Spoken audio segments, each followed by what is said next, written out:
As we get closer to that spring calving season, there's a couple of things that I think we want to refresh our memories about. Number one is the length of stage 2 of calving. What do we mean by stage 2? Well, that's the time frame between when we first see the water bag or the baby calf's feet until that baby calf is completely delivered.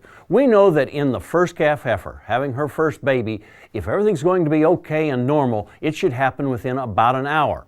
In the case of the mature cow that's had calves before, this should take place in about 30 minutes.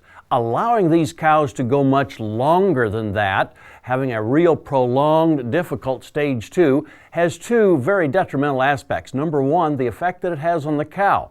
Research from Montana, as you see on this particular graphic, shows the effect on rebreeding if we allow these cows to have a prolonged stage 2. Notice the two bars on the left where the cows were given early assistance during that stage 2 of calving, and you see a much higher percentage that are cycling at the start of the breeding season, and therefore a much higher percentage that actually become pregnant during the upcoming breeding season, as compared to those cows that were allowed to go through a 2-hour or longer stage 2.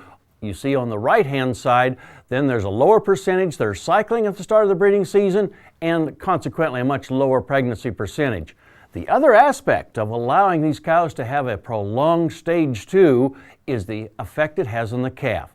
If that calf is exposed to this hard, arduous delivery process for a prolonged period of time, it gets what we call a respiratory acidosis, and we can result in a very weakened calf, in some case a calf that may have some very severe organ damage, even brain damage. So there's two aspects then to why, as we're watching these cows, and especially first calf heifers during this upcoming calving season, that if we see one that needs some assistance, we bring them in, check to see if the cervix is dilated, provide the assistance early if possible. It's helpful to the cow, it's helpful to the health of the calf, and it's helpful to our bottom line. Hey, we'll visit with you again next week on Sunup's Cow-Calf Corner.